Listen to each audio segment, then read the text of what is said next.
पंतप्रधान नरेंद्र मोदींच्या जम्मू काश्मीर दौऱ्याच्या संदर्भातली ही महत्त्वाची बातमी। मोदींचा आज जम्मू काश्मीरचा दौरा आहे। चिनाब पूल आणि अंजी पुलाला ते भेट देणार आहे। दुपारी 12 वाजता पंतप्रधान मोदी माता वैष्णोदेवी कटरा ते श्रीनगर आणि परत येण्यासाठी 2 वंदे भारत एक्सप्रेस गाड्यांना हिरवा झेंडा दाखवतील। त्यानंतर ते कटरा येथे 46,000 कोटी रुपयांच्या जास्त खर्चाच्या अनेक विकास प्रकल्पांची पायाभरणी आणि उद्घाटन लोकार्पण करणार आहेत।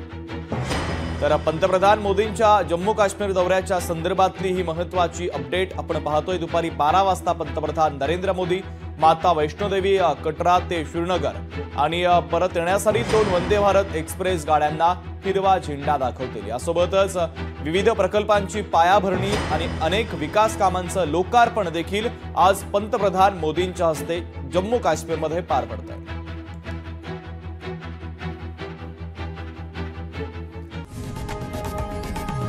लोकशाही मराठी ऐका, पहा, जागरूक रहा।